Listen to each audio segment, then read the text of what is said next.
किसान है इन्होंने खेतीबाड़ी के काले कानूनों का विरोध करते हैं तो अपने दस्तखत करके अपनी मंग नूं तस्दीक करते हैं कि इन्होंने वापस लिया जाए। उस बाद थले उन्होंने ना नंबर दस्तखत या अंगूठा मान लो डाटा इकट्ठा हो गया, ये सुप्रीम कोर्ट भी जा सकता, ये दुनिया की किसी भी अदालत में जो कहते भी ये कुछ भटके हुए लोग है, अपोजिशन ने भड़काए है, ये वखवादी है, ये विचोलिए है, ये खालिस्तानी है, ये गुमराह है, आ डाटा बोलूगा असी नहीं बोलना।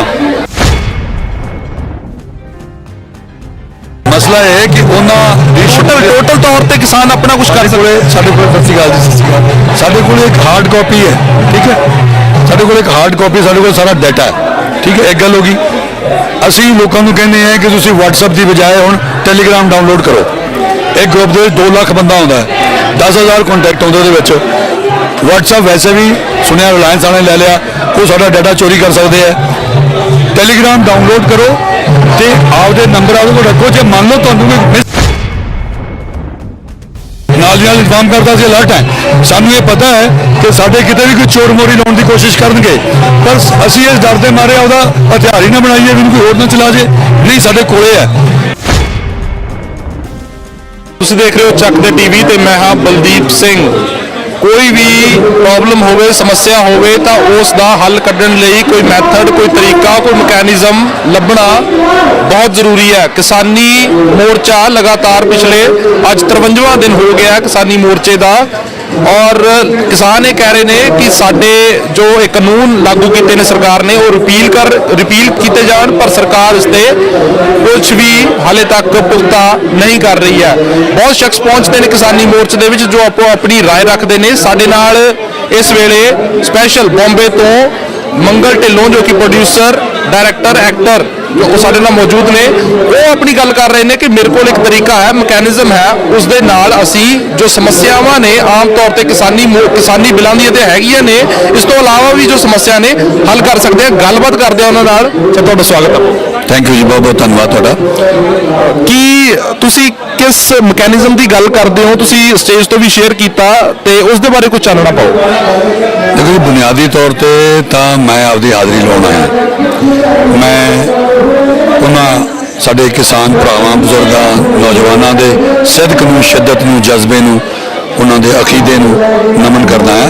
बेसिकली मैं इत्थे सर के हाज़र होया। रही गल मैकेनिज्म की, वो हर आदमी की आपकी एक सोच होंदी है। मेरी अपनी सोच है, मेरी एजुकेशन है, मेरा अपना विजन है।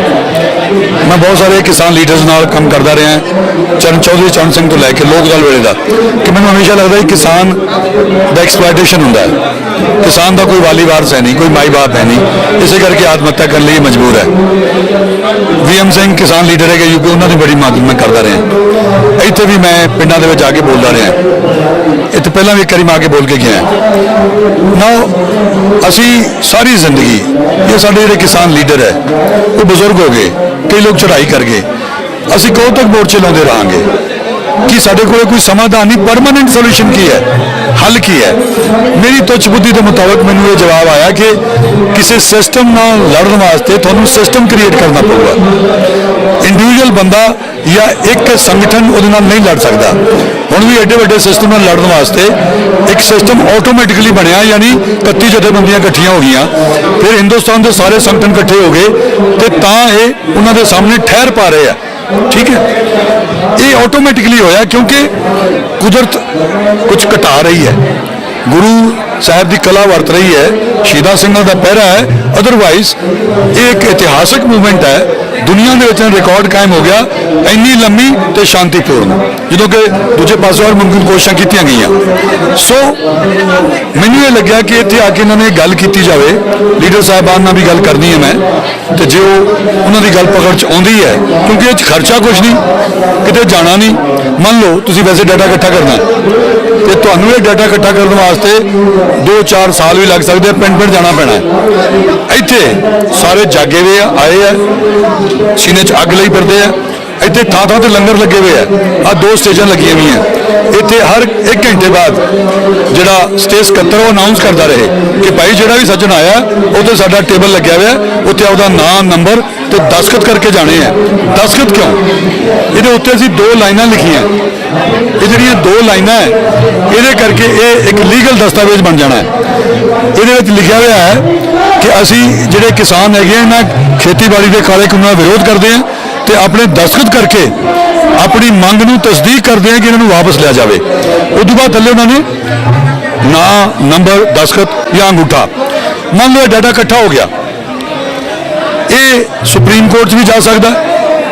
ਇਹ ਦੁਨੀਆ ਦੀ ਕਿਸੇ ਵੀ ਅਦਾਲਤ ਵਿੱਚ ਜਿਹੜੇ ਕਹਿੰਦੇ ਵੀ ਇਹ ਕੁਝ ਭਟਕੇ ਹੋਏ ਲੋਕ ਹੈ, ਆਪੋਜੀਸ਼ਨ ਨੇ ਭੜਕਾਏ ਹੈ, ਇਹ ਵੱਖਵਾਦੀ ਹੈ, ਇਹ ਵਿਚੋਲੀਏ ਹੈ, ਇਹ ਖਾਲਿਸਤਾਨੀ ਹੈ, ਇਹ ਗੁੰਮਰਾਹ ਹੈ, ਆਹ ਡਾਟਾ ਬੋਲੂਗਾ। ਅਸੀਂ ਨਹੀਂ ਬੋਲਣਾ, ਜਿੰਨੀਆਂ ਮਰਜ਼ੀ ਸਪੀਚਾਂ ਦੇ ਲਓ, ਪਰ ਆਹ ਸਭ ਤੋਂ ਉੱਚਾ ਬੋਲੂਗਾ ਕਿ ਇੰਨੇ ਲੱਖ ਇੰਨੇ ਕਰੋੜ ਬੰਦਿਆਂ ਦਾ ਡਾਟਾ, ਉਹਨਾਂ ਦੇ ਨੰਬਰ ਹੈ, ਤਸਦੀਕ ਕਰ ਲਓ, ਦਸਤਖਤ ਹੈ। ਤੁਸੀਂ ਲਾ ਦਿਓ ਸੁਪਰੀਮ ਕੋਰਟ ਦੇ ਵਿੱਚ, ਕਿਸੇ ਵਕੀਲ ਨੂੰ, ਵਿਰੋਧੀ ਵਕੀਲ ਨੂੰ ਜਵਾਬ ਨਹੀਂ ਆਉਣਾ, ਜੱਜ ਭੰਬਲ ਭੂਸੇ 'ਚ ਪੈ ਜਾਊਗਾ। ਇੱਕ ਗੱਲ ਇਸ ਕਰਕੇ ਮੈਂ ਇਹਨੂੰ ਬ੍ਰਹਮਾਸਤਰ ਕਹਿਣਾ। ਦੂਜੇ ਪਾਸੇ ਜੋ ਸਾਡੇ ਕੋਲ ਡਾਟਾ ਆ ਗਿਆ, ਸਾਰਿਆਂ ਦੇ ਕੋਲ ਮੋਬਾਈਲ ਫੋਨ ਹੈ। ਸਾਡਾ ਕਮਿਊਨੀਕੇਸ਼ਨ ਹੀ, ਮੈਂ ਇੱਥੇ ਸਟੇਜ ਤੇ ਕਹਿ ਕੇ ਗਿਆ ਸੀ 15 ਕੁ ਦਿਨ ਪਹਿਲਾਂ ਆਇਆ ਸੀ ਮੈਂ, ਕਿ ਮੰਨ ਲਓ ਜਿਹੜੀ ਸਰਕਾਰ ਆ ਸਾਡੇ ਆਖੇ ਲੱਗ ਜੇ ਤੇ ਉਹ ਆਪਦੇ ਕਾਨੂੰਨ ਵਾਪਸ ਲੈ ਲੇ, ਠੀਕ ਹੈ, ਆਪਾਂ ਭੰਗੜੇ ਪਾਉਂਦੇ, ਖੁਸ਼ੀਆਂ ਮਨਾਉਂਦੇ, ਘਰ ਨੂੰ ਉੜ ਜਾਾਂਗੇ। ਆਹ ਜਿਹੜੇ ਇੰਨੇ ਲੋਕ ਲੱਖਾਂ ਕਰੋੜਾਂ ਇਕੱਠੇ ਨੂੰ ਉਹਨੂੰ ਭਾਲਾਂਗੇ ਕਿੱਥੇ, ਕਿਵੇਂ ਇਕੱਠੇ ਕਰਾਂਗੇ? ਇੱਕ ਪਿੰਡ ਦੇ ਲੋਕ ਤਾਂ ਇੱਕ ਦੂਜੇ ਨੂੰ ਜਾਣਦੇ ਆ, ਪਰ ਸਾਰੇ ਤਾਂ ਨਹੀਂ ਜਾਣਦੇਗੇ। ਆਹ ਜਿਹੜੇ ਇੱਥੇ ਲੰਗਰ ਲਾਈ ਬੈਠੇ ਆ, ਭਾਂਤ ਭਾਂਤ ਦੇ ਆਪਦੀ ਆਪ ਮੌਤ ਦੇ ਲੰਗਰ ਲਾਈ ਜਾਂਦੇ ਆ, ਇਹਨਾਂ ਨੂੰ ਕਿਵੇਂ ਭਾਵਾਂਗੇ ਆਪਾਂ? ਇਹ ਸਾਡੀ ਕੌਮ ਦੇ ਹੀਰੇ ਆ। ਆਹ ਜਿੰਨੇ ਲੋਕ ਇੱਥੇ ਆਏ ਆ, ਮੈਂ ਇਹ ਮੰਨਦਾ ਹਾਂ ਕਿ ਇਹਨਾਂ 'ਚੋਂ 90% ਜਿਉਂਦੇ ਬੰਦੇ ਆ, ਠੀਕ ਹੈ, ਹੀਰੇ ਆ। ਇਹਨਾਂ ਨੂੰ ਇਕੱਠੇ ਕਰ ਲਈਏ ਯਾਰ, ਇਹਨਾਂ ਦੀ ਸ਼ਨਾਖਤ ਕਿਵੇਂ ਕਰਾਂਗੇ? ਆਹ ਸਿਸਟਮ ਹੈ। ਉਹ ਸਾਰੇ ਆਪਦੇ ਨਾਂ, ਨੰਬਰ, ਦਸਤਖਤ ਦੇ ਕੇ ਜਾਣਗੇ। ਆਪਣੇ ਕੋਲੇ ਮੰਨ ਲਓ 50 ਲੱਖ ਜਾਂ 1 ਕਰੋੜ ਦਾ ਡਾਟਾ ਇਕੱਠਾ ਹੋ ਗਿਆ, ਇਹ ਕਾਗਜ਼ ਇਹਨਾਂ ਨੇ ਆਪਦੇ ਕੋਲ ਰੱਖਣੇ ਆ, ਕਿਉਂਕਿ ਅੱਜ ਕੱਲ੍ਹ ਹਾਲਾਤ ਇਹ ਜਿਹੇ ਹੈ ਕਿ ਬੰਦਾ ਸੋਚਦਾ ਹੈ ਯਾਰ ਇਹਦਾ ਇਕੱਠਾ ਕਰਦਾ ਫਿਰਦਾ, ਇਹਦਾ ਕਰੂਗਾ ਕੀ? ਠੀਕ ਹੈ, ਨਹੀਂ, ਇਹਨੂੰ ਆਪਦੇ ਕੋਲ ਰੱਖੋ। ਸਾਨੂੰ ਸਿਰ ਇਹਦੀ ਫੋਟੋਕਾਪੀ ਭੇਜੋ, ਆ ਨੰਬਰ ਦਿੱਤਾ ਮੇਰਾ ਆਪਣਾ ਮੰਗਲ ਢਿੱਲੋਂ ਚੈਨਲ, ਉਹ ਤੇ ਮੈਂ ਕਹਿ ਰਿਹਾ ਬੜੇ ਕਿਸਾਨਾਂ ਦੇ ਹੱਕ 'ਚ ਮੈਂ ਵੀਡੀਓ ਪਾਇਆ। ਇੱਥੇ ਮੇਰਾ ਨੰਬਰ ਹੈ 99 231 094। ਇਹ ਇਸੇ ਕੰਮ ਵਾਸਤੇ, ਇਹਦਾ ਹੋਰ ਕੋਈ ਪਰਪਸ ਨਹੀਂਗਾ।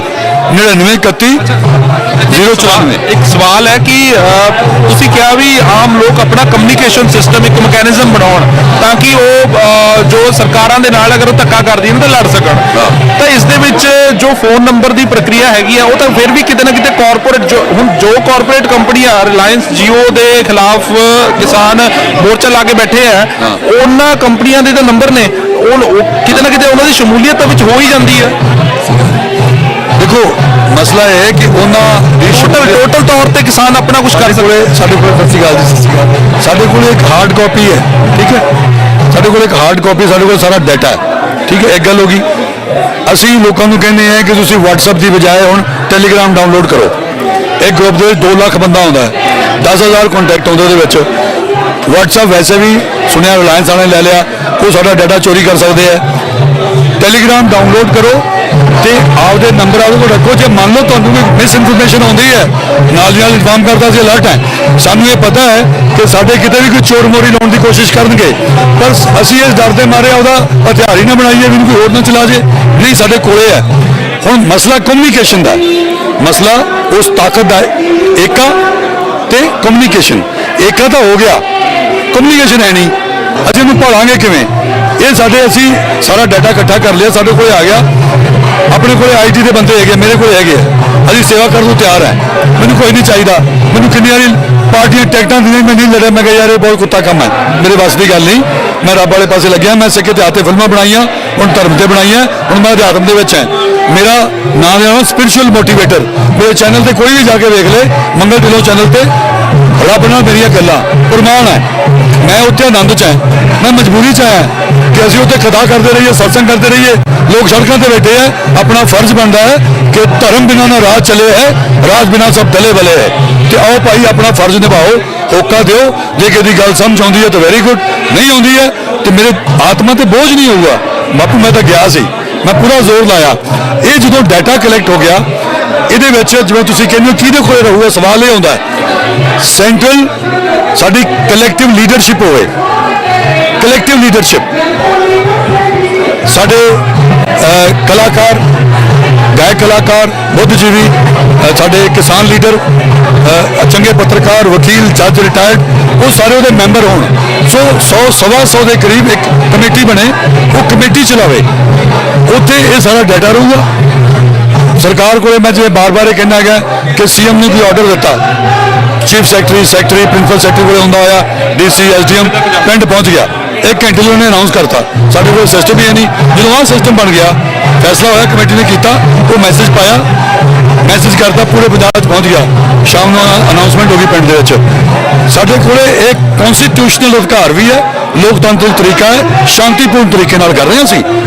ਸਾਰੇ ਲੋਕ ਪਿੰਡਾਂ ਇਕੱਠੇ ਹੋ ਗਏ। ਅੱਛਾ, ਮੇਰਾ ਇੱਥੇ ਇੱਕ ਸਵਾਲ ਹੈ ਕਿ ਜਿਸ ਤਰੀਕੇ ਨਾਲ ਜੰਮੂ ਕਸ਼ਮੀਰ 'ਚ ਧਾਰਾ 370 ਹਟਾਈ ਗਈ ਉਸ ਵੇਲੇ, ਤਾਂ ਉਸ ਟਾਈਮ ਜੋ ਉੱਥੇ ਕਮਿਊਨੀਕੇਸ਼ਨ ਸਿਸਟਮ ਹੈ, ਜਿੱਦਾਂ ਕਿ ਨੈਟਵਰਕਸ ਹੈਗੇ ਨੇ, ਮੋਬਾਈਲ ਨੈਟਵਰਕਸ ਹੈਗੇ ਨੇ, ਉਹ ਸਰਕਾਰ ਸਭ ਕੁਝ ਡਾਊਨ ਕਰ ਦਿੰਦੀ ਹੈ, ਤਾਂ ਉਸ ਦਾ ਕੀ ਹੱਲ ਹੋਏਗਾ? ਦੇਖੋ ਗੱਲ ਇਹ ਹੈ, ਜਦੋਂ ਸਰਕਾਰ ਇਸ ਹੱਦ ਤੇ ਆ ਜਾਵੇ ਉਦੋਂ ਤਾਂ ਤੁਸੀਂ ਇਵੈਂਚੁਅਲਿਟੀਜ਼ ਹੈ ਕਿ ਜੇ ਐਂ ਹੋ ਗਿਆ, ਜੇ ਐਂ ਹੋ ਗਿਆ। ਜਦੋਂ ਤੁਹਾਡੇ ਕੋਲੇ ਮੈਂ ਉਗਰਾਹਾਂ ਸਾਹਿਬ ਨੂੰ ਇੰਟਰਵਿਊ ਕਰ ਰਿਹਾ ਸੀ, ਉਹਨਾਂ ਨੇ ਮੈਨੂੰ ਕਿਹਾ ਕਿ ਐਸਾ ਸਾਡੇ ਨੰਬਰ ਇਹਨਾਂ ਨੇ ਉਹ ਕੀਤੇ ਹੋਏ ਆ, ਰਿਕਾਰਡ ਕਰਦੇ ਆ, ਟੈਪ ਕੀਤੇ ਹੋਏ ਆ, ਤੇ ਅਸੀਂ ਕਈ ਵਾਰੀ ਇੰਨਾ ਹੀ ਕਹਿੰਦੇ ਆ ਭਾਈ ਰੋਹਤਕ ਆ ਜਾ, ਬਸ ਬੰਦ ਕਰ ਦਿੰਦੇ ਆ, ਫਿਰ ਉੱਥੇ ਵੀ ਬਾਈਕ ਜਾ ਕੇ ਮਿਲਦੇ ਆ, ਡਾਇਰੈਕਟਲੀ ਗੱਲ ਕਰਦੇ ਆ, ਠੀਕ ਹੈ। ਇਹ ਐਕਸਟ੍ਰੀਮ ਸਿਚੁਏਸ਼ਨ ਹੈ, ਪਰ ਉਦੋਂ ਪਹਿਲਾਂ ਤੈਨੂੰ ਵਰਤ ਸਕਦੇ ਆ। ਹੁਣ ਵੀ ਉਹਨਾਂ ਨੇ ਇੱਥੇ ਜੈਮਰ ਲਾਏ ਹੋਏ ਆ, ਹੁਣ ਵੀ ਉਹਨਾਂ ਨੇ ਪੰਜਾਬ ਦੇ ਵਿੱਚ ਨੈਟਵਰਕ ਸਲੋ ਕੀਤਾ ਹੋਇਆ, ਠੀਕ ਹੈ। ਹੁਣ ਵੀ ਤਾਂ ਪ੍ਰੋਬਲਮ ਕਰ ਰਹੇ ਹੋ, ਆਪਾਂ ਸਰਵਾਈਵ ਕਰ ਹੀ ਰਹੇ ਹਾਂ ਨਾ, ਪਰ ਹੁਣ ਆਪਾਂ ਬਿਨਾਂ ਸਿਸਟਮ ਤੋਂ ਸਰਵਾਈਵ ਕਰ ਰਹੇ ਹਾਂ, ਫਿਰ ਆਪਾਂ ਸਿਸਟਮ ਦੇ ਨਾਲ ਸਰਵਾਈਵ ਕਰਾਂਗੇ। ਉਹਦੇ ਵਾਸਤੇ ਜਿਹੜੇ ਦੂਜੇ ਲੈਂਡਲਾਈਨ ਹੈ ਉਹ ਵੀ ਤਰੀਕਾ ਕੱਢਿਆ ਜਾਊਗਾ। ਮਤਲਬ ਬਹੁਤ ਸਾਰੇ ਤਰੀਕੇ ਹੈਗੇ ਆ। ਜੇ ਮੋਬਾਈਲ ਨੈਟਵਰਕ ਨਹੀਂ ਹੈ, ਤੁਹਾਡਾ ਮੋਬਾਈਲ ਕੀਤਾ ਉਹਨਾਂ ਨੇ, ਤੁਸੀਂ ਉਹਨੂੰ ਨੈਟ ਨਾਲ ਲਾ ਲਓ, ਮੋਬਾਈਲ ਦਾ ਸਿਮ ਕੱਢ ਦਿਓ, ਤੁਹਾਡਾ WhatsApp ਫਿਰ ਵੀ ਚੱਲ ਰਿਹਾ, ਜਾਂ ਤੁਸੀਂ ਮਤਲਬ ਟੈਲੀਗ੍ਰਾਮ ਹੈ, ਤੁਸੀਂ ਨੈਟ ਦੇ ਜ਼ਰੀਏ ਕਮਿਊਨੀਕੇਟ ਕਰ ਰਹੇ ਹੋ, ਤੁਸੀਂ ਫੋਨ ਬੰਦ ਕਰਤਾ। ਮਤਲਬ ਉਦੋਂ ਜਦੋਂ ਇਹ ਜੀ ਆਫਤਾ ਆਊਗੀ ਉਦੋਂ ਉਸ ਸਾਹਮਣੇ ਸੋਚਿਆ ਜਾਊਗਾ, ਪਰ ਉਸ ਡਰ ਕਰਕੇ ਆਪਾਂ ਘੱਟੋ ਘੱਟ ਇਹ ਤਿਆਰੀ ਤਾਂ ਇਹ ਨਹੀਂ ਕਿ ਆਪਾਂ ਤਿਆਰੀ ਨਾ ਕਰੀਏ। ਸੋ ਮੇਰੇ ਹਿਸਾਬ ਨਾਲ ਇੱਕ ਬ੍ਰਹਮ ਅਸਤਰ ਹੋਊਗਾ, ਔਰ ਬਿਨਾਂ ਜ਼ਿਆਦਾ ਮਿਹਨਤ ਕੀਤੇ ਇਹ ਹੁਣ 3-4 ਦਿਨ ਦੇ ਵਿੱਚ ਇਕੱਠਾ ਹੋ ਸਕਦਾ ਹੈ। ਹਰ ਪਿੰਡ ਦੇ ਵਿੱਚ 2-4 ਜ਼ਰੂਰਤ ਵਾਲੇ ਬੰਦੇ ਹੁੰਦੇ ਆ, ਬਾਕੀ ਪਿੱਛੇ ਲੱਗਣ ਵਾਲੇ ਹੁੰਦੇ ਆ, ਠੀਕ ਹੈ। ਤੇ ਜੇ ਉਹ ਬੰਦਿਆਂ ਨੂੰ ਤੁਸੀਂ ਮੰਨ ਲਓ, ਹਰ ਪਿੰਡ ਦੇ ਵਿੱਚ ਤੁਹਾਡੇ ਕੋਲੇ 100 ਬੰਦਾ ਡਾਟਾ ਆ ਗਿਆ, ਤੁਸੀਂ ਹਿਸਾਬ ਲਾ ਲਓ ਕਿੰਨਾ ਆ ਗਿਆ। ਜੇ ਆਪਣੇ ਕੋਲੇ 50 ਲੱਖ ਬੰਦਾ ਡਾਟਾ ਆ ਗਿਆ, ਤੇ ਮੈਂ ਉਹਨੂੰ 2-2.5 ਕਰੋੜ ਦਾ ਡਾਟਾ ਮੰਨਣਾ ਹੈ, ਕਿਉਂਕਿ ਹਰ ਪਰਿਵਾਰ ਦੇ 4-5 ਜਣੇ ਹੁੰਦੇ ਆ। ਸੋ 50 ਲੱਖ ਦਾ ਡਾਟਾ ਹੀ ਜੇ ਆਪਣੇ ਕੋਲੇ ਆ ਜੇ, ਤੇ ਆਪਾਂ ਕੱਲ ਨੂੰ ਜੇ ਸਾਡੀਆਂ ਜਥੇਬੰਦੀਆਂ ਚਾਹਣ, ਸਰਕਾਰ ਆਖੇ ਫੇਰ ਨਹੀਂ ਲੱਗ ਰਹੀ, ਤੇ ਜਿਹੜੇ ਚਾਹੁੰਦੇ ਬੰਦੇ ਆ, ਨੌਜਵਾਨ ਹੈ, ਪੜ੍ਹੇ ਲਿਖੇ ਹੈ, ਪੱਤਰਕਾਰ ਹੈ, ਬੁੱਧਜੀਵੀ ਹੈ, ਸਮਾਜ ਸੇਵੀ ਸੰਸਥਾਵਾਂ ਦੇ ਆਗੂ ਹੈ, ਕਿਸਾਨ ਆਗੂ ਹੈ, ਉਹਨਾਂ ਨੂੰ ਖੜੇ ਕਰੋ, ਆਪਦੀ ਪਾਰਟੀ ਬਣਾਓ, ਇਲੈਕਸ਼ਨ ਲੜੋ, ਆਪਦੀ ਸਰਕਾਰ ਬਣਾਓ। ਜਦੋਂ ਤੁਹਾਡੇ ਕੋਲ ਕੋਈ ਹੱਲ ਨਹੀਂ ਰਿਹਾ ਤੇ ਤੁਹਾਨੂੰ ਇਹ ਕਰਨਾ ਪੈਣਾ ਹੈਗਾ। ਅਸੀਂ ਕਿੰਨੀ ਦੇਰ ਕਹਿੰਦੇ ਰਹਾਂਗੇ ਮੈਂ ਸਿਆਸਤ ਦੇ ਖਿਲਾਫ ਰਿਹਾ, ਇਸ ਕਰਕੇ ਮੈਂ ਤੁਹਾਨੂੰ ਹੁਣ ਤੱਕ ਕਿੰਨਾ ਕਿ ਪਾਰਟੀ ਨਜ਼ਰ ਆਉਂਦਾ, ਮੈਂ ਟਿਕਟਾਂ ਮਨਾ ਕਰਦਾ ਰਿਹਾ, ਬੜੀਆਂ ਪਾਰਟੀਆਂ ਤੋਂ ਆਇਆ। ਹੁਣ ਮੈਨੂੰ ਲੱਗਿਆ ਕਿ ਜੇ ਅਸੀਂ ਸਾਰੇ ਸੋਚ ਕੇ ਘਰੇ ਬੈਠੇ ਰਹਾਂਗੇ, ਇਹ ਬੜੀ ਗੰਦੀ ਲਾਈਨ ਹੈ, ਇਹ ਬਹੁਤ ਗੰਦਾ ਕੰਮ ਹੈ, ਫਿਰ ਤਾਂ ਉੱਥੇ ਗੁੰਡੇ ਬਦਮਾਸ਼ ਹੀ ਬੈਠਣਗੇ। ਇਹ ਸਾਡੇ ਕੋਲੇ ਸ਼ਿਕਾਇਤ ਦਾ ਵੀ ਕੋਈ ਹੱਕ ਨਹੀਂ। ਜੇ ਹੁਣ ਨਹੀਂ ਜਾਗੇ, ਜੇ ਹੁਣ ਨਾ ਘਰਾਂ ਚੋਂ ਨਿਕਲੇ, ਜੇ ਹੁਣ ਤੁਸੀਂ ਆਪਦਾ ਕਮਿਊਨੀਕੇਸ਼ਨ ਸਿਸਟਮ ਨਾ ਬਣਾਇਆ, ਜੇ ਹੁਣ ਸਾਰੇ ਬੰਦੇ ਇੱਕ ਨਾ ਹੋਏ, ਮਾਫ ਕਰਨਾ, ਫਿਰ ਭੁੱਲ ਜਾਓ, ਦੇ ਦੀ ਲਾਸਟ ਚਾਂਸ। ਇਸ ਕਰਕੇ ਮੈਂ ਇੱਥੇ ਖੜਾ ਹੋਇਆ, ਇਟਸ ਅ ਲਾਸਟ ਚਾਂਸ। ਇਹ ਅੱਗੇ ਵੀ ਪਰਚੇ ਪਾ ਰਹੇ ਆ, ਲੋਕਾਂ ਨੂੰ ਅੰਦਰ ਕਰ ਰਹੇ ਆ, ਲੋਕਾਂ ਨੂੰ ਫੜ ਰਹੇ ਆ, ਡਰਾ ਰਹੇ ਆ, ਠੀਕ ਹੈ, ਤੇ ਇਹਨਾਂ ਨੇ ਅੱਗੇ ਹੋਰ ਵਧਾਉਣਾ ਹੈ। ਅੱਛਾ, ਸਰਕਾਰਾਂ ਦੇ ਉੱਪਰ ਤਾਂ ਕਿਸੇ ਤਰੀਕੇ ਨਾਲ ਪ੍ਰੈਸ਼ਰ ਲੋਕ ਧਰਨੇ ਲਾ ਕੇ ਬਣਾਉਂਦੀਆਂ ਨੇ, ਪਰ ਸੁਪਰੀਮ ਕੋਰਟ ਦਾ ਜਿਸ ਤਰੀਕੇ ਨਾਲ ਪਿਛਲੇ ਦਿਨਾਂ ਦੇ ਵਿੱਚ ਰੁਖ ਦਿਸਿਆ, ਉਹ ਇੱਕ ਪਾਸੇ ਤਾਂ ਕਹਿੰਦੇ ਨੇ ਕਿ ਕਿਸਾਨਾਂ ਨੂੰ ਅੰਦੋਲਨ ਕਰਨ ਦਾ ਹੱਕ ਹੈ, ਇੱਕ ਪਾਸੇ ਕਮੇਟੀ ਇਹੋ ਜਿਹੀ ਬਣਾਈ ਜਾਂਦੀ ਹੈ ਜਿਹੜੇ ਕਿ ਜਿਸ ਕਿ ਚਾਰੇ ਜਿਹੜੇ ਕਮੇਟੀ ਦੇ ਮੈਂਬਰ ਨੇ ਪ੍ਰੋ ਬਿੱਲ ਹੁੰਦੇ ਨੇ, ਪ੍ਰੋ ਬਿੱਲ ਸਟੇਟਮੈਂਟਾਂ ਦਿੰਦੇ ਨੇ। ਤਾਂ ਤੁਹਾਨੂੰ ਕੀ ਲੱਗਦਾ ਕਿ ਸੁਪਰੀਮ ਕੋਰਟ ਹੈ ਜਿਹੜਾ ਉਹ ਦੋ ਕਿਸ਼ਤੀਆਂ 'ਚ ਸਵਾਰ ਹੋ ਕੇ ਚੱਲ ਰਿਹਾ ਇਸ ਵੇਲੇ? ਔਰ ਦੂਸਰੀ ਗੱਲ ਇਹ ਕਿ ਸੁਪਰੀਮ ਕੋਰਟ ਦੇ ਉੱਪਰ ਕਿਉਂਕਿ ਜੁਡੀਸ਼ਰੀ ਬਾਡੀ ਹੈ, ਤਾਂ ਉਹਨਾਂ ਦੇ ਉੱਪਰ ਲੋਕਾਂ ਦਾ ਪ੍ਰੈਸ਼ਰ ਤਾਂ ਨਹੀਂ ਹੋ ਸਕਦਾ ਨਾ ਕਿਸੇ ਤਰੀਕੇ ਨਾਲ। ਦੇਖੋ ਜੀ, ਗੱਲ ਇਹ ਹੈ ਕਿ ਆਪਾਂ ਨੂੰ ਸਾਰਿਆਂ ਨੂੰ ਪਤਾ ਹੈ, ਕਿਸਾਨ ਸੰਗਠਨਾਂ ਦੇ ਜਿਹੜੇ ਲੀਡਰ ਦਾ ਉਹਨਾਂ ਨੂੰ ਪਤਾ ਕਿ ਸੱਚਾਈ ਕੀ ਹੈ। ਜਦੋਂ ਸੁਪਰੀਮ ਕੋਰਟ ਦੇ ਵਿੱਚ ਸਾਲਵੇ ਹੋਰੀ ਗਏ ਸੀ, ਉਹਨਾਂ ਦਾ ਵਕੀਲ, ਮੇਰੇ ਕੋਲ ਸਟੇਟਮੈਂਟ ਮੇਰੀਆਂ ਰਿਕਾਰਡਡ ਪਈਆਂ, ਮੈਂ ਇਹ ਕਹਿ ਦਿੱਤਾ ਸੀਗਾ ਕਿ ਹੁਣ ਸੁਪਰੀਮ ਕੋਰਟ ਨੂੰ ਇਸਤੇਮਾਲ ਕੀਤਾ ਜਾਊਗਾ। ਕਿਵੇਂ? ਉਹਨਾਂ ਦਾ ਵਕੀਲ ਜਾ ਕੇ ਉੱਥੇ ਕਹਿ ਰਿਹਾ ਕਿ ਸਾਨੂੰ ਤਕਲੀਫ ਹੋ ਰਹੀ, ਇਹਨੂੰ ਹਟਾਓ। ਸੁਪਰੀਮ ਕੋਰਟ ਕਹਿੰਦਾ ਇਹਨਾਂ ਦੇ ਕੋਲ ਵਿਰੋਧ ਕਰਨ ਦਾ ਅਧਿਕਾਰ ਹੈ, ਅਸੀਂ ਖੁਸ਼ ਹੋ ਗਏ। ਠੀਕ ਹੈ, ਅਸੀਂ ਸੁਪਰੀਮ ਕੋਰਟ ਤੇ ਵਿਸ਼ਵਾਸ ਕਦੋਂ ਕਰਾਂਗੇ? ਸਾਡੇ ਹੱਕ 'ਚ ਬੋਲੂਗਾ, ਅਸੀਂ ਖੁਸ਼ ਹੋ ਗਏ। ਸੁਪਰੀਮ ਕੋਰਟ ਹੱਕ 'ਚ ਬੋਲਣ ਦਾ ਅਧਿਕਾਰ ਹੈ। ਮੈਂ ਕਿਹਾ ਇਹ ਹੁਣ ਮੀਟਿੰਗਾਂ ਕਰਾਉਣਗੇ, ਕਮੇਟੀਆਂ ਬਣਾਉਣਗੇ। ਮੇਰੇ ਕੋਲ ਰਿਕਾਰਡਡ ਪਿਆ ਪਹਿਲਾਂ ਦਾ। ਇਹ ਹੁਣ ਜਿਵੇਂ ਇਹਨਾਂ ਨੇ ਆ ਮੀਟਿੰਗਾਂ ਕੀਤੀਆਂ 10, ਕੋਈ ਨਤੀਜਾ ਨਹੀਂ ਨਿਕਲਿਆ। ਠੀਕ ਹੈ, ਹੁਣ ਫਿਰ ਇਹ ਕਮੇਟੀਆਂ ਬਣਾਉਣਗੇ। ਕਮੇਟੀ ਬਣਾਉਣ ਦਾ ਮਤਲਬ ਇਹ ਡਿਲੇ ਕਰੋ। ਠੀਕ ਹੈ, ਉਹ ਕਮੇਟੀਆਂ ਦੇ ਵਿੱਚ ਜਾਣਗੇ, ਕਿਸਾਨਾਂ ਨੇ ਕਹਿਣਾ ਨਹੀਂ ਜੀ ਇਹਨੂੰ ਵਾਪਸ ਲਓ। ਫਿਰ ਸੁਪਰੀਮ ਕੋਰਟ ਦੇ ਵਿੱਚ ਬਹਿਸ ਹੋਊਗੀ ਕਿ ਜੀ ਇਹ ਤਾਂ ਜ਼ਿੱਦ ਤੇ ਅੜੇ ਹੋਏ ਆ, ਇਹ ਤਾਂ ਸੁਪਰੀਮ ਕੋਰਟ ਦੀ ਨਹੀਂ ਮੰਨਦੇ, ਇਹ ਨਹੀਂ ਕਿਸੇ ਦੀ ਮੰਨਦੇ। ਉੱਥੇ ਫਿਰ ਸੁਪਰੀਮ ਕੋਰਟ ਸਖਤ ਹੋਊਗਾ। ਉਹ ਕਹੂਗਾ ਕਿ ਦਿਸ ਇਜ਼ ਨਾਟ ਡਨ। ਤੁਸੀਂ ਸਰਕਾਰ ਦੇ, ਤੁਸੀਂ ਸੁਪਰੀਮ ਕੋਰਟ ਦੀ ਨਹੀਂ ਮੰਨਦੇ। ਹੁਣ ਸੁਪਰੀਮ ਕੋਰਟ ਆਰਡਰ ਕਰਦਾ ਹੈ ਕਿ ਇਹਨਾਂ ਨੂੰ ਉੱਥੋਂ ਹਟਾਇਆ ਜਾਵੇ। ਸਰਕਾਰ ਨੇ ਕਹਿਣਾ ਹੈ ਕਿ ਅਸੀਂ ਤਾਂ ਸੁਪਰੀਮ ਕੋਰਟ ਦਾ ਆਰਡਰ ਹੈ ਉਹਦਾ ਅਮਲ ਚਲਾ ਰਹੇ ਹਾਂ, ਪਾਲਣ ਕਰ ਰਹੇ ਹਾਂ, ਅਸੀਂ ਥੋੜੀ ਕੁਝ ਕਰ ਰਹੇ ਹਾਂ। ਇਹ ਅਲਟੀਮੇਟਲੀ ਸਿਚੁਏਸ਼ਨ ਇਹ ਹੋਣੀ ਹੈ। ਜੇ ਉਹ ਸਿਚੁਏਸ਼ਨ ਆਉਂਦੀ ਹੈ ਉਸ ਨੁਕਸਾਨ ਬਹੁਤ ਹੋਣਾ ਹੈ। ਉਹ ਮੇਰਾ ਕੰਸਰਨ ਹੈ। ਠੀਕ ਹੈ, ਕੋਈ ਕੁਛ ਆਖੀ ਜਾਵੇ, ਇਹ ਤਾਂ ਜਿਹੜੇ ਫੌਜੀਆਂ ਵੱਲੋਂ ਸਿਗਨਲ ਆਉਣ ਲੱਗ ਪਏ ਉਹਦੇ ਕਰਕੇ ਆਪਣਾ ਬਚਾਅ ਹੈ। ਠੀਕ ਹੈ, ਅਦਰਵਾਈਜ਼ ਅਸੀਂ ਇੱਕ ਪਾਸੇ ਕਹਿੰਦੇ ਆ ਕਿ ਅਸੀਂ ਸ਼ਾਂਤੀਪੂਰਨ ਧਰਨਾ ਦੇਣਾ, ਅਸੀਂ ਪਹਿਲ ਨਹੀਂ ਕਰਦੀ। ਸਾਡੇ ਬੰਦੇ ਕਹਿੰਦੇ ਆ ਚੈਨਲ ਤੇ ਪਿਆ ਸਾਰੇ ਸੋਸ਼ਲ ਮੀਡੀਆ ਤੇ, ਅਸੀਂ ਪਹਿਲ ਨਹੀਂ ਕਰਦੀ ਦਾ ਕੀ ਮਤਲਬ ਹੈ? ਉਹ ਗੋਲੀ ਚਲਾਉਣਗੇ ਲਈ ਡਾਂਗ ਨਾਲ ਲੜਾਂਗੇ। ਇੱਕ ਗੱਲ। ਦੂਜੀ ਗੱਲ, ਸਾਡਾ ਸ਼ਾਂਤੀਪੂਰਨ ਧਰਨਾ ਹੈ। ਜੇ ਸ਼ਾਂਤੀਪੂਰਨ ਧਰਨਾ ਹੈ ਤੇ ਫਿਰ ਅਸੀਂ ਕੁੱਟ ਖਾਣ ਆਏ ਆ, ਕਿੰਨੀ ਦੇਰ ਕੁੱਟ ਖਾਵਾਂਗੇ? ਸੋ ਮੇਰਾ ਕਹਿਣ ਦਾ ਮਕਸਦ ਸੀਗਾ ਕਿ ਦੇयर ਸ਼ੁੱਡ ਬੀ ਅ ਸੋਲੂਸ਼ਨ। ਤੁਸੀਂ ਐਂਡਲੈਸਲੀ ਠੀਕ ਹੈ ਸ਼ਾਂਤੀਪੂਰਨ ਬੈਠੋ, ਤੁਹਾਨੂੰ ਸਲੂਟ ਹੈ, ਸਲਾਮ ਹੈ, ਪਰ ultimately there has to be solution. ਮੇਰੇ ਕੋਲੇ ਇੱਕ ਹੋਰ ਆਪਸ਼ਨ ਸੀ, ਮੈਂ ਰਿਕਾਰਡ ਕਰ ਲਿਆ, ਮੈਂ ਉਹਦੇ ਚੈਨਲ ਤੇ ਪਾਇਆ ਨਹੀਂ। ਮੈਂ ਨਾਲ ਲੀਡਰ ਨਾਲ ਗੱਲ ਕਰਨੀ ਸਾਡੇ ਨਾਲ ਕਿ ਬਈ ਇੱਕ ਆਹ ਹੱਲ ਹੈ। ਉਹ ਮੈਂ ਪਿਛਲੀ ਵਾਰੀ ਕਹਿ ਗਿਆ ਸੀ, ਹੁਣ ਮੈਂ ਉਹਦਾ ਜ਼ਿਕਰ ਕਰਦਾ, ਸਿਰਫ ਦੱਸਦਾ ਨਹੀਂ। ਕਿ ਮੰਨ ਲਓ ਇਹ 3 ਕੋਬਰੇ ਹੈ, ਇਹ ਡੰਗ ਮਾਰਨਗੇ, ਅਸੀਂ ਮਰ ਜਾਵਾਂਗੇ। ਇੱਕ ਹੈ ਕਿ ਆਪਾਂ ਸੱਪ ਨੂੰ ਖੁੱਡ 'ਚ ਵਾੜਨਾ, ਇਹਨੂੰ ਮਾਰਨਾ। ਇੱਕ ਇਹ ਤਰੀਕਾ। ਇੱਕ ਇਹ ਹੈ ਕਿ ਯਾਰ ਐਂ ਕਰੋ ਵੀ ਆਪਾਂ ਸਾਰੇ ਕੋਬਰੇ ਨੂੰ ਵਰਤਿਆ ਕਰੀਏ, ਚੌਥ ਲਾਓ। ਕੀ ਕਰੀਏ ਵੀ ਸਾਡਾ ਸੱਪ ਵੀ ਨਾ ਮਰੇ ਤੇ ਡਾਂਗ ਵੀ ਨਾ ਟੁੱਟੇ।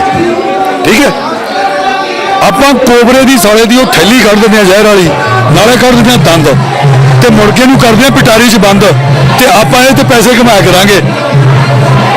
ਪਿਟਾਰੀ 'ਚ ਪਾ ਕੇ ਉਹ ਜਾਦੂਗਰ ਆਲੂ ਦਾ ਖੇਡਾ ਬਣਾਵਾਂਗੇ। ਇੱਕ ਇਹ ਹੱਲ ਹੈ। ਕਿਵੇਂ? ਮੈਂ ਇੱਥੇ ਨਹੀਂ ਦੱਸੂਗਾ, ਪਰ ਮੈਂ ਉਹਨੂੰ ਪੂਰਾ ਵਰਕਆਊਟ ਕਰਕੇ ਮੈਂ ਰਿਕਾਰਡ ਕਰ ਲਿਆ। ਕਿਉਂਕਿ ਜਦੋਂ ਉਹਦੇ ਬਾਰੇ ਗੱਲ ਕਰਦੇ ਆ ਨਾ, ਕਈ ਪੁਆਇੰਟ ਕਨਫਿਊਜ਼ਿੰਗ ਹੁੰਦੇ ਆ। ਮੋਟੇ ਤੌਰ ਤੇ ਲੱਭੋ ਲਵਾਵ ਇਹ ਸੀ ਕਿ ਜਿੰਨੀਆਂ ਚੋਰ ਮੋਰੀਆਂ ਸਾਰੀਆਂ ਬੰਦ ਕਰ ਦਿਓ। ਅੱਜ ਸਰਕਾਰ ਸਾਡੇ ਤੇ ਦੋਸ਼ ਲਾਉਂਦੀ ਹੈ ਕਿ ਕਿਸਾਨ ਜ਼ਿੱਦ ਤੇ ਅੜੇ ਹੋਏ ਆ। ਦੇਖੋ, ਸ਼ਹਿ ਤੇ ਮਾਤ ਚੈਸ ਦੀ ਗੇਮ ਹੈ। ਆਪਾਂ ਉਹਨਾਂ ਨੂੰ ਉਹਨਾਂ ਦੀ ਗੇਮ ਨਾਲ ਹੀ ਮਾਰੀਏ। ਕਿਵੇਂ ਮਾਤ ਦਈਏ? ਕਿਵੇਂ?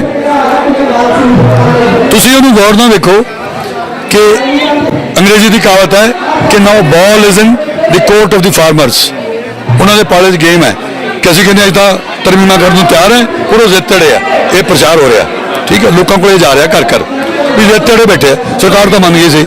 ਮੈਂ ਕਿਹਾ ਵੀ ਜੇ ਤੁਸੀਂ ਉਹ ਜ਼ਹਿਰ ਦੀ ਥੈਲੀ ਤੇ ਚੋਰ ਮੋਰੀਆਂ ਬੰਦ ਕਰਕੇ ਇੱਕ ਲਿਸਟ ਬਣਾ ਲਓ ਤੇ ਸਾਰੇ ਜਣੇ ਆਪਸ ਰਾਏ ਕਰਕੇ ਉਹਨਾਂ ਕੋਲ ਅੱਛਾ ਤੁਸੀਂ ਸਾਡੀਆਂ ਮੰਗਾਂ ਮੰਨਣ ਨੂੰ ਤਿਆਰ ਹੋ, ਤਰਮੀਮਾਂ ਤਿਆਰ ਹੋ, ਇੱਕ ਹੋਰ ਮੀਟਿੰਗ ਕਰੋ, ਉੱਥੇ ਜਾ ਕੇ ਦਿਓ ਤੇ ਮੈਂ ਪ੍ਰੈਸ ਕਾਨਫਰੰਸ ਕਰੋ। ਉਹਦੇ ਬਾਅਦ ਕਿ ਸਾਡੀਆਂ ਆਹ ਮੰਗਾਂ ਆਏ ਤੇ ਕਰ ਦੇਣ ਤੇ ਅਸੀਂ ਉਹਦੇ ਵਾਸਤੇ ਤਿਆਰ ਹੈ। ਸਾਰੀ ਦੁਨੀਆ 'ਚ ਸੁਨੇਹਾ ਜਾਊਗਾ ਕਿ ਆ ਕਿਸਾਨ ਤਾਂ ਹੁਣ ਮੰਗਾਂ ਮੰਨਣ ਨੂੰ, ਤਰਮੀਮਾਂ ਵਾਸਤੇ ਵੀ ਤਿਆਰ ਹੋ ਗਏ। ਹੁਣ ਸਰਕਾਰ ਦੀ ਮੰਨਦੀ, let the ball be in their court ਕਿ ਸਰਕਾਰ ਜ਼ਿੱਦ ਤੇ ਅੜੀ ਹੈ, ਅਸੀਂ ਨਹੀਂ ਜ਼ਿੱਦ ਤੇ ਅੜੇ। ਅਸੀਂ ਤਾਂ ਵੇਖੋ ਮੰਨਣ ਨੂੰ ਤਿਆਰ ਹੋ ਗਏ, ਪਰ ਉਹ ਚੋਸ਼ਾਰੀ ਹੋਊਗੀ। ਸਾਰੀਆਂ ਚੋਰ ਮੋਰੀਆਂ ਬੰਦ ਕਰਨੀਆਂ ਹੈਗੀਆਂ। ਉਹ ਚੋਰ ਮੋਰੀਆਂ ਨੂੰ ਬੰਦ ਕਰਨ ਤਿਆਰ ਹੋ, ਸਾਨੂੰ ਕੋਈ ਦਿੱਕਤ ਨਹੀਂ। ਉਹ ਜਿਹੜੀਆਂ ਜ਼ਹਿਰ ਵਾਲੀਆਂ ਥੈਲੀਆਂ, ਉਹ ਜਿਹੜੇ ਦੰਦ ਹੈ ਜਿਨ੍ਹਾਂ ਨੇ ਜ਼ਹਿਰ ਪਾਉਣਾ ਹੈ, ਸਾਰੇ ਕੱਢ ਦਿਓ ਬਾਹਰ। ਉਹ ਲੇਖੇ ਤਾਂ ਆਪਾਂ ਦੇ ਸਕਦੇ, ਬਣਾ ਸਕਦੇ ਹਾਂ। ਆਪਣੇ ਕੋਲ ਵੱਡੇ ਵੱਡੇ ਵਕੀਲ ਆ ਸੁਪਰੀਮ ਕੋਰਟ ਦੇ, ਆਪਣੇ ਕੋਲ ਇਹਨਾਂ ਦੇ ਵੱਡੇ ਤਜਰਬੇਕਾਰ ਬੰਦੇ ਆ, ਕ੍ਰਿਸ਼ੀ ਵਿਗਿਆਨੀ ਹੈ, ਬੈਠ ਕੇ ਡਿਸਕਸ ਕਰ ਲਓ। ਸੱਪ ਬਿਨਾਂ ਜ਼ਹਿਰ ਤੋਂ ਆਪਣੇ ਲਈ ਖਤਰਨਾਕ ਨਹੀਂ।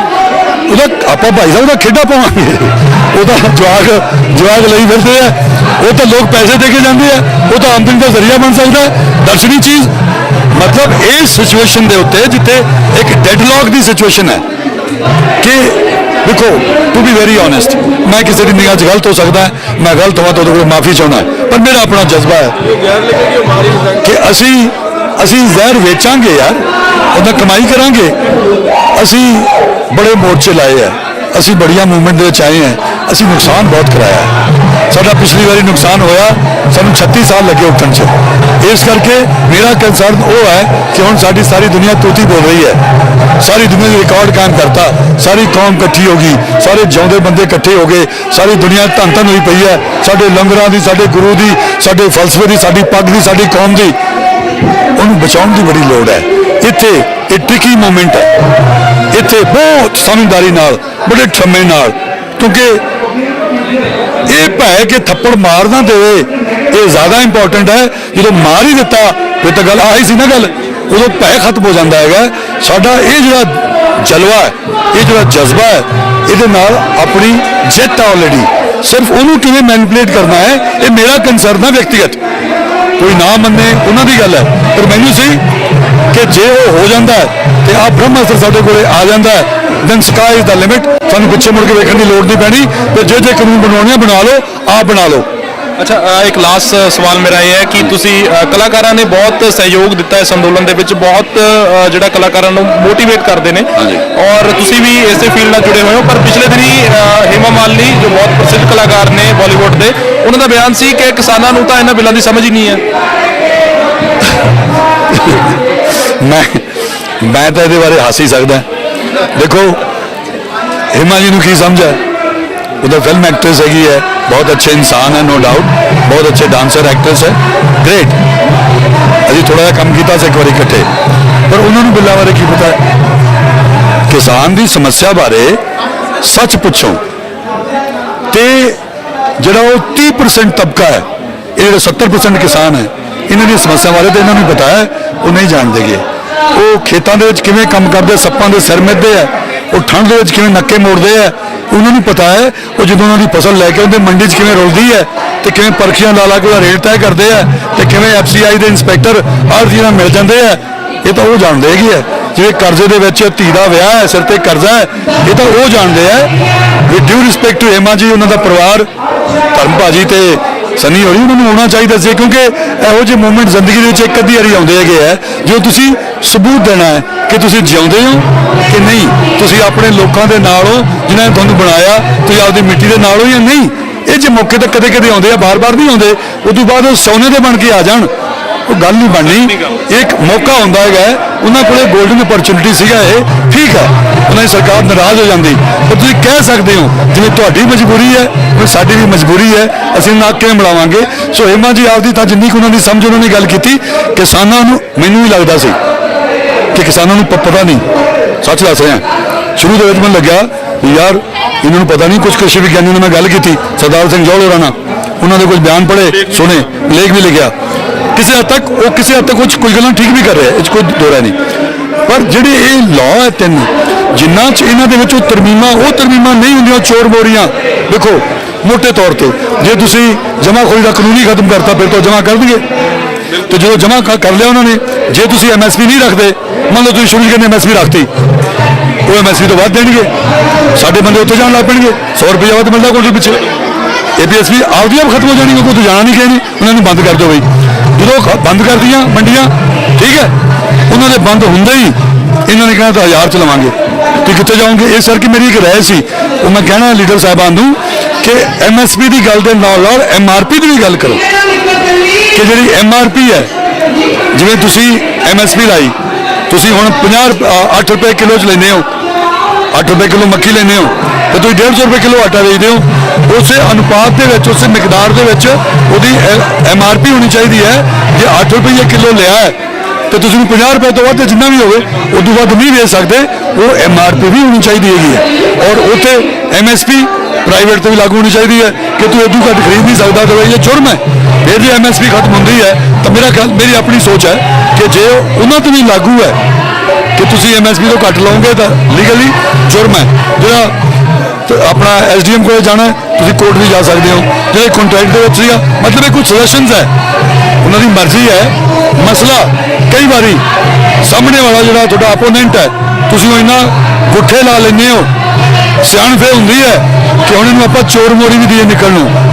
कई बार ये बन जाती है सिचुएशन, तो बनी भी है कि उन्होंने वो हीरो है भी ये नहीं दिता वापस, ये इमेज बना ली, तो हम इतने फस गए। लोग हौली हौली पूरा देश उठ रहा है, ਸਾਰੇ ਦੇ ਖਿਲਾਫ ਹੋ ਰਹੇ ਉਹ ਪੂਰਾ ਜ਼ੋਰ ਲਾਈ ਬੈਠੇ ਆ। ਇੱਥੇ ਸਿਆਣਪੇ ਹੋਊਗੀ ਸਾਡੇ ਸਾਰੇ ਨੌਜਵਾਨਾਂ ਨੂੰ, ਸਾਡੇ ਸਾਰੇ ਬਜ਼ੁਰਗਾਂ ਨੂੰ ਮਿਲ ਕੇ ਰਾਏ ਕਰਨੀ ਚਾਹੀਦੀ ਹੈ ਆਪਸ ਵਿੱਚ ਕਿ ਆਪਾਂ ਹੁਣ ਉਹ ਬੰਦੇ ਨੂੰ ਜਾਣ ਕੇ ਇੱਕ ਚੋਰ ਮੋਰੀ ਦਈਏ। ਦੇਖੋ ਜਿਹੜਾ ਦੁਸ਼ਮਣ ਜੰਗ ਦੇ ਵਿੱਚ ਗੁਰੂ ਸਾਹਿਬ ਦੀਆਂ, ਮੈਂ ਤੇ ਕਿਹਾ ਵੀ ਸੀ ਗੁਰੂ ਸਾਹਿਬ ਨੂੰ ਵੱਡਾ ਤਾਂ ਕੋਈ ਹੈ ਨਹੀਂ।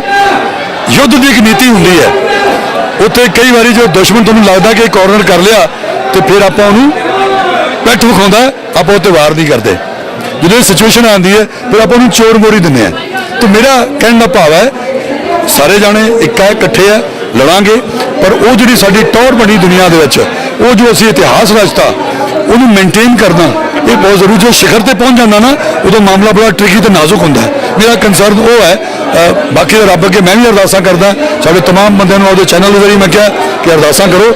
ਇਹ ਤਾਂ ਗੁਰੂ ਨਹੀਂ ਵਰਤਣਾ, ਕਲਾ ਵਰਤਾਉਣੀ ਉਹ ਵਰਤਾ ਰਿਹਾ, ਉਹੀ ਆਪਾਂ ਨੂੰ ਇੱਥੇ ਜਿਹੜਾ ਹੈਗਾ ਜਿੱਤ ਦਿਵਾਊਗਾ। ਅਦਰਵਾਈਜ਼ ਲੋਕਾਂ ਦੇ ਵੱਸ ਦੀ ਗੱਲ ਨਹੀਂ ਹੈ, ਜੋ ਕੋਈ ਚੱਲ ਰਿਹਾ ਇਹ ਤਾਂ ਗੁਰੂ ਕਰ ਰਿਹਾ ਹੈਗਾ ਉਹਦਾ, ਪਰ ਉਹਦੀ ਰਜ਼ਾ ਨੂੰ ਸਮਝ ਕੇ, ਉਹਦੇ ਇਸ਼ਾਰਿਆਂ ਨੂੰ ਸਮਝ ਕੇ ਆਪਾਂ ਵੀ ਉਹਨੂੰ ਬਹੁਤ ਆਰਗੇਨਾਈਜ਼ ਕਰਕੇ ਜਿੱਤ ਵੱਲ ਨੂੰ ਵਧੀਏ, ਉਹ ਸਭ ਤੋਂ ਵੱਡੀ ਪ੍ਰਾਪਤੀ ਹੋਊਗੀ। ਤੇ ਆਹ ਜਿਹੜਾ ਬ੍ਰਹਮਾਸਤਰ ਦੀ ਮੈਂ ਗੱਲ ਕਰਦਾ, ਇਹ ਇਸ ਲਹਿਰ ਦੇ ਵਿੱਚੋਂ ਮੇਰੇ ਹਿਸਾਬ ਨਾਲ ਇੱਕ ਇਤਿਹਾਸਿਕ ਅਚੀਵਮੈਂਟ ਹੋਊਗੀ ਕਿ ਕਦੇ ਸਾਨੂੰ ਇਸ ਤਰ੍ਹਾਂ ਮੁੜ ਕੇ ਸੜਕਾਂ ਤੇ ਬੈਠ ਕੇ ਖੱਜਲ ਖੁਆਰ ਨਹੀਂ ਹੋਣਾ ਪਊਗਾ, ਸਾਡੀਆਂ ਮੰਗਾਂ ਆਪਦੀਆਂ ਪੂਰੀਆਂ ਹੋਇਆ ਕਰਨਗੀਆਂ। ਬਹੁਤ ਬਹੁਤ ਧੰਨਵਾਦ ਜੋ ਤੁਸੀਂ ਇੰਨੇ ਕੀਮਤੀ ਬੋਲ ਸਾਡੇ ਨਾਲ ਸਾਂਝੇ ਕੀਤੇ। ਉਮੀਦ ਕਰਦੇ ਹਾਂ ਕਿ ਤੁਹਾਡਾ ਜੋ ਤੁਸੀਂ ਮੈਕੈਨਿਜ਼ਮ ਦੀ ਗੱਲ ਕਰਦੇ ਹੋ ਇਹ ਲਾਹੇ ਚੜੇ ਔਰ ਲੋਕਾਂ ਦੇ ਕੰਮ ਜ਼ਰੂਰ ਆਵੇ। ਬਹੁਤ ਬਹੁਤ ਧੰਨਵਾਦ। ਸੋ ਇਹ ਸਨ ਮੰਗਲ ਢਿੱਲੋਂ ਜੋ ਕਿ ਇੱਕ ਪ੍ਰੋਡਿਊਸਰ, ਕਲਾਕਾਰ, ਐਕਟਰ ਨੇ ਔਰ ਉਹਨਾਂ ਦਾ ਇਹ ਕਹਿਣਾ ਸੀ ਕਿ ਸਾਨੂੰ ਇੱਕ ਮੈਕੈਨਿਜ਼ਮ ਬਣਾਉਣਾ ਚਾਹੀਦਾ ਹੈ। ਸਰਕਾਰਾਂ ਦੇ ਕੋਲ ਮੈਕੈਨਿਜ਼ਮ ਬਹੁਤ ਹੁੰਦੇ ਨੇ ਆਪਣੀਆਂ ਪਾਲਿਸੀਆਂ ਲਾਗੂ ਕਰਨ ਦੇ, ਪਰ ਆਮ ਲੋਕਾਂ ਨੂੰ ਵੀ ਇੱਕ ਮੈਕੈਨਿਜ਼ਮ ਬਣਾਉਣਾ ਚਾਹੀਦਾ ਹੈ ਕਿ ਅਗਰ ਸਰਕਾਰ ਕਿਤੇ ਧੱਕਾ ਕਰਦੀ ਹੈ ਤਾਂ ਉਸ ਖਿਲਾਫ ਲੋਕ ਇਕਜੁੱਟ ਹੋ ਸਕਣ। ਕੈਮਰਾਮੈਨ ਕ੍ਰਿਸ਼ਨਾ ਦੇ ਨਾਲ ਬਲਦੀਪ ਸਿੰਘ, ਚੱਕ ਦੇ ਟੀਵੀ, ਸਿੰਘੂ ਬਾਰਡਰ, ਦਿੱਲੀ।